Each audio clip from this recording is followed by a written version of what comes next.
Hey everyone, thanks for tuning in. So today I'm going to be talking to you about 3 problems that you may encounter when dropshipping to the UK. So you're watching Starting Up. This is the channel where I am learning how to make money online as a way to improve my life and passing on what I learn back to you. So if you're not subscribed already and that sounds interesting, make sure to subscribe. But during my time learning how to make money online, I have actually dropshipped to the UK in the past. And I encountered some problems that I hadn't expected, hadn't predicted beforehand when I was doing this. So here are the 3 problems that I encountered that you may also encounter if you're looking into dropshipping to a UK audience and how to go about solving those problems. So let's jump in. Okay, so the first problem that you may encounter when shipping to a UK audience is customs charges. And what I'm talking about in particular is import tax.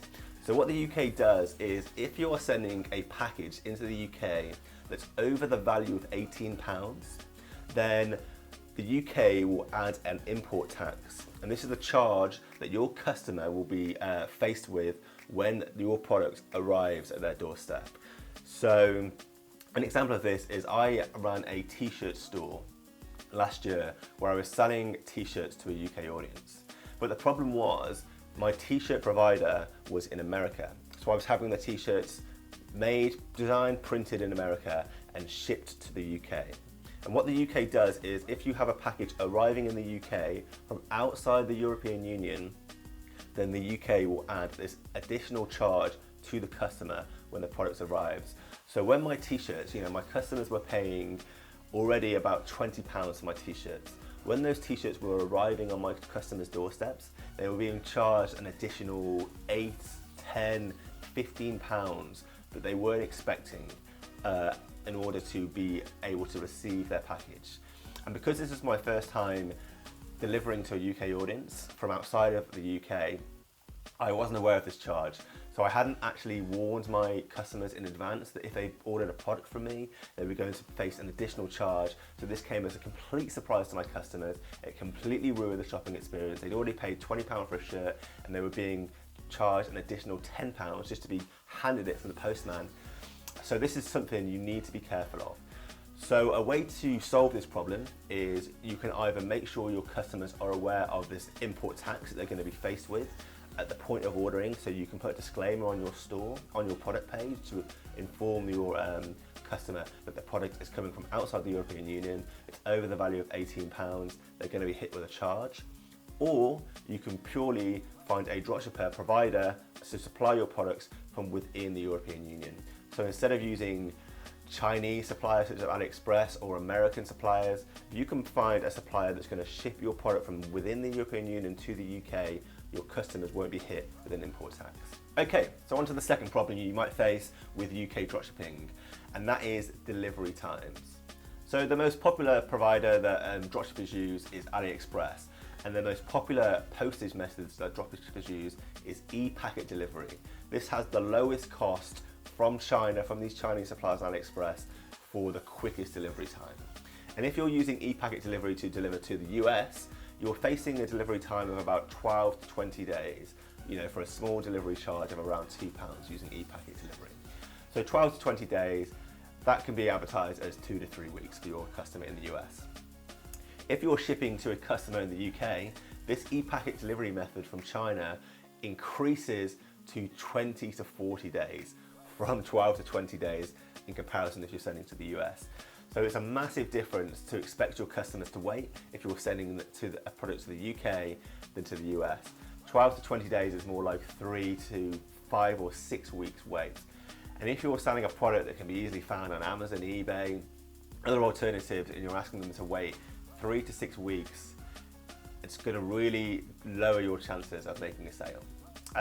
So what can I advise as a way around this problem?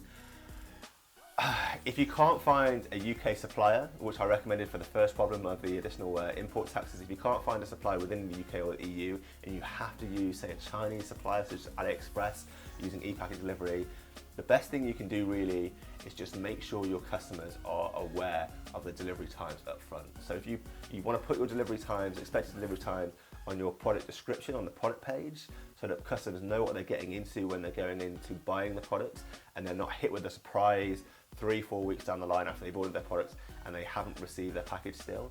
So make sure the customers know the delivery time up front. And also, as a second way of reinforcing that, when you send the customer the confirmation email after they've made the purchase, make sure you reiterate the delivery time in that email. So they have two sources of information to know what the delivery times are going to be, so they aren't surprised and anxious waiting for the package 3 or 4 weeks down the line with no idea what's going on. But just be aware, if you've got no alternatives than using a UK or an EU supplier, and it is going to take 3 to 6 weeks in comparison to 2 to 3 weeks to the US, you are probably going to make less sales than you would if you were selling to a US audience.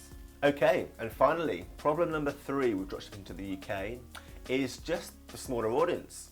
In comparison to selling to larger countries such as, America, Canada, even Russia, the UK has a smaller population, and that is therefore smaller potential customers for you.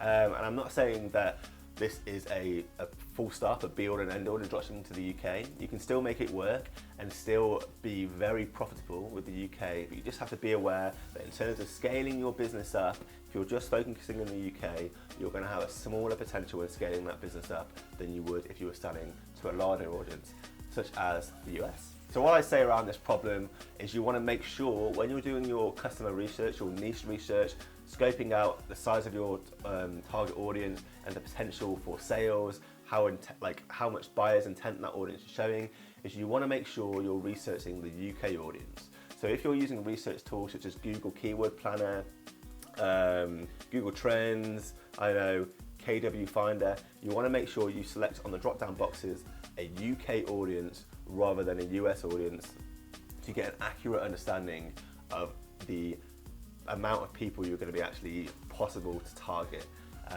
You can do this by checking how many monthly searches there are coming from the UK around that niche to see if that audience is going to be large enough to make a sale. And if you're doing accurate niche research that is properly targeting the UK rather than the default US, you just have to be understanding that you can have a smaller maximum potential audience than you would if you were targeting a larger country. And that's it really. Those are 3 problems with UK dropshipping that I encountered through my previous dropshipping projects that I wanted to share with you, and 3 solutions to those problems. So if you can think of any other issues with dropshipping to a UK audience that I missed in this video, make sure to let me and the other viewers of this video know in the comments box below. If you're not already subscribed to this channel, make sure to subscribe, where I share informative videos just like this one every week, and I also share my experiences from my personal projects that starting up. So make sure to subscribe to the channel if you're not already a subscriber. I hope this video was helpful for you, and I will see you very soon with the next video. Bye.